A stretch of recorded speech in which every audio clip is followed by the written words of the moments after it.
अस्सलाम वालेकुम। आपको पता है कि पहले हम नमाज के बारे में काफ़ी सारा पढ़े थे और अभी काफ़ी हदीसें हमने पढ़ी हैं और अभी इन्फाक फ़ी सबीलिल्लाह की ताकीद, फजीलत और उसके असूल जो हैं क्या होते हैं, थोड़ा सा इसके बारे में पढ़ लेते हैं। इन्फाक का क्या मतलब है? सबसे पहले तो ये है ना कि इन्फाक है क्या चीज़। इन्फाक का मतलब है कि ख़र्च करना। इन्फाक फ़ी सबीलिल्लाह का मतलब है ऐसे मसारिफ पर ख़र्च करना जिन पर ख़र्च करने से अल्लाह की खुशनुदी हासिल होती है। अल्लाह रब्बुल आलमीन ने अपनी बरतर मसलहतों के बिना पर इंसानों की माली लिहाज से एक दर्जे पर नहीं रखा। बाज़ ऐसे होते हैं जिनके पास ज़रूरियात से ज़्यादा होता है और बाज़ ऐसे भी होते हैं जो ज़रूरियात को पूरा नहीं कर सकते, जिनके पास ज़रूरत से ज़्यादा है। अगर अपने माल से इन हाजतमंदों की इमदाद करें और जिनके पास ज़रूरत से कम है तो अल्लाह ताला ने इसे बहुत बड़ी नेकी करार दिया है। इंसान की तबी ख्वाहिश तो यही है कि जो माल और इसके पास है इसे वो अपने और अपने मुतल्लिक़ीन की राहत आराम पर सर्फ करे, मगर जब वो अपनी इस कुदरती ख्वाहिश को दबाकर अपने माल को हाजतमंद बंदगान खुदा पर सर्फ करता है तो अल्लाह ताला इसकी इस फ़ाल को निहायत कदर की निगाह से देखते हैं। अल्लाह ताला की राह में खर्च करना दो तरह का होता है, एक फ़र्ज़ और दूसरे नफिल।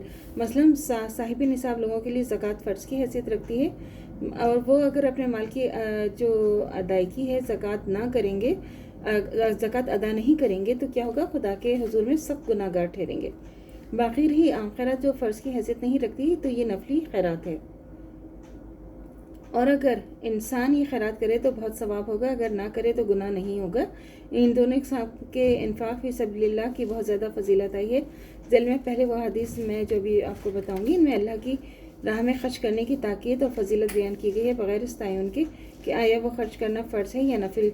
फिर ख़ासतौर पर ज़कात की ताकीद और फजीलत से ताल्लुक़ रखने वाली अहादीस बयान की गई हैं।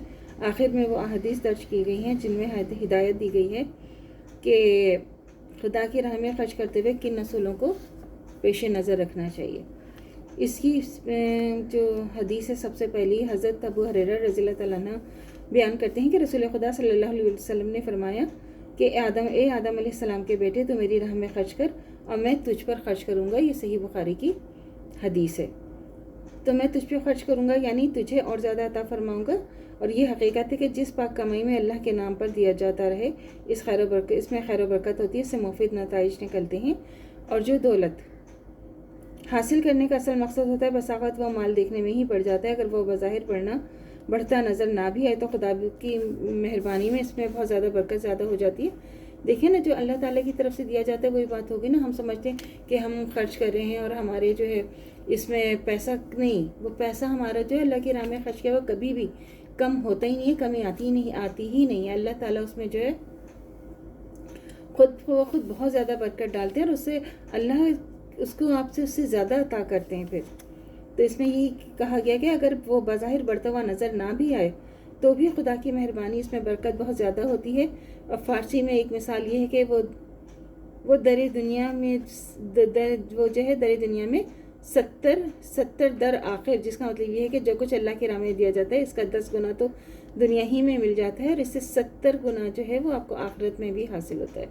और जो अल्लाह की राह में देने से गफलत बरतते या हिचकिचाते हैं, इन्हें दर हकीकत इस बात का इल्म ही नहीं होता कि खुदा की राह में जो हम दे रहे हैं वो फिलवाक़े अपनी दौलत को ज़्यादा कर रहे होते हैं। अल्लाह ताला जो मुसब्बिबुल असबाब भी है, इससे ज़्यादा के मुख्तलिफ़ अक़साम के असबाब पैदा फरमा देता है। और जिनमें से एक सबब ये भी है कि इस घर के बच्चे लायक निकल आते हैं, इनके ज़रिए खुदा इसके कहने को कसीर दौलत अता फरमा देता है। ये जो है ये थी आज की हदीस। अल्लाह से दुआ करना चाहिए जो हमारे ईमान है बढ़ते दम तक कायम दायम रहे, खात्मा बिल खैर ईमान पर हो। इजाज़त दीजिए, अल्लाह हाफ़िज़। मेरे चैनल को लाइक कीजिए, शेयर कीजिए, सब्सक्राइब कीजिए। शुक्रिया।